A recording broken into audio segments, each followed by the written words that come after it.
Hello everyone, this is Aminda Suri, and in this video I'm going to show you how to drive a car right from the beginning. So consider this your first driving lesson. So the first thing that you want to do when you enter a car is to wear your seatbelt. So this is what I'm going to do now. I put on my seatbelt. The next thing that you want to do is make sure you adjust your seat. So when you adjust your seat, you want to make sure that you're able to reach the pedals properly. So about adjusting the seat, so there are some people who teach this way. So they want you to stretch out your arms, both your arms, and they want you to rest the bottom of your palm on the top of the steering wheel like this. So when you're stretching your arms out like this and the bottom is touching, so that's a good seating position. Well, you know, that works for some people, not everyone. So I would suggest you try something that worked for you. All that you want is that you should be able to, so for people who are short, they should be able to reach the pedals. So you can move this seat forward or backward depending on your height. And you want to make sure that you're able to reach the pedals. So I've taught some very short people, and so when they were not able to reach the pedals, so they got a cushion to put underneath the seat. That somehow helped them, so you can try that too. So when you're holding the steering wheel, you want to make sure that you hold it in the 9-3 position. So some people hold it like this. Some people teach 10-2.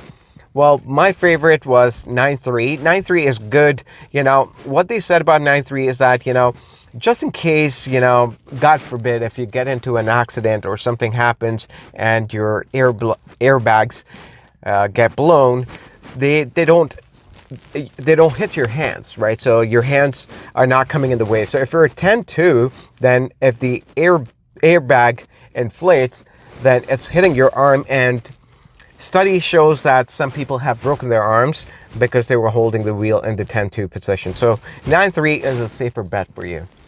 Now comes turning the car on. So you should know how to turn the car on. So you basically turn the key away from you, not towards you. It will be away from you. So you turn, the key was in this position, so I turned it away from me and I push it a little to the right and hold it there, and the car turns on. Let me show it to you again, right? So you want to hear that sound.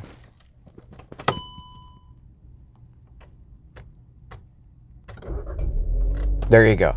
So you hear that sound of the engine. That tells you that the car is on. So you don't want to hold it on for too long. Sometimes new drivers, they would push it all the way to the right and they would hold it there and the car would go. So you don't want to do that, right? Because that can damage the engine. So that's the way it is. Now, after you've turned the car on, the next thing is you want to make sure that the handbrake is down. So, right, it's not on. So this is up. So this was up. I want to put it down. So to put it down, what you want to do is you lift up a little bit slightly and then press the button. See how free the button is now? A lot of people do this. So you don't want to hear that click sound. So you lift it up a little bit and then you press and you push it down like this. So when you have to apply the brake, you don't have to press the button. You put it up like this. So you want to hear that sound. And when you're putting it down, so you want to push up a little bit, press, and then push it down like this. And the next thing is the gear. So you want to know where to... Oh, by the way, you want to know about the pedals. There are 2 pedals in an automatic car. The one on the right-hand side... Oh my God, my shoe looks so dirty in the video. Anyway, so the right-hand side is the gas pedal. So you press it gently and you hear that sound of the engine revving up. So that's the gas pedal. And this one, the big one, is the brake pedal. So what you want to do is you don't want to maneuver with both your feet. That's the wrong way of doing it. Well, I was surprised to see 1 or 2 drivers driving it this way. Probably they got into the habit of driving with 2 feet, but you want to drive with only 1 foot and you want to pivot like this, right? So you want to keep it in the center and you want to pivot between both the pedals, left and right, like this. So you want to switch between brake and the gas, because see, at one time you're only going to need to press one pedal. So you don't want both your feet. If you have both your feet on, then if you get nervous, right, you could end up pressing both of them, and then the car can suddenly stop or it can start to accelerate. Well, depending on which one you're pressing too hard. So keep it here and switch like this. Now comes understanding the gear stick. So you see here, P means park, R means reverse, N means neutral, D means drive, and S stands for sports. Now, only some cars would have an S there, some sports model cars, but not all cars will have an S. So it's P, R, N, and D, which is something every car has. Now, in order for you to switch gears, you have to press the brake. So you hold the brake like this, right? And then you see here, right? Now all gear sticks are different. Now some of them will have a button like this for you to move it back and forward, and if you don't press it, it won't go anywhere.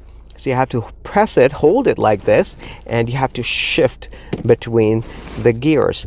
So you still have the brake pressed on. So what I'm going to do now is I'm going to take my foot off the brake, and the car is going to start rolling. Now what I want to do is, if I want the car to move a little bit faster, now I haven't pressed the gas yet. So when I press the gas gently, see, this is what the car is going to do. It's going to move faster.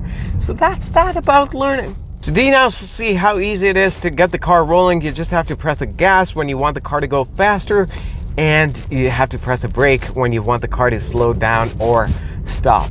So that's a very easy thing to do in driving. So keep practicing what you've learned, and I'll come back and teach you how to turn. Turning is the most important thing in driving. Once you've mastered the turns, trust me, you've learned 70% of driving. So I'll see you again with a lesson on how to turn left and right. If you like this video, then do give me a thumbs up. Thank you for watching. I'll see you again.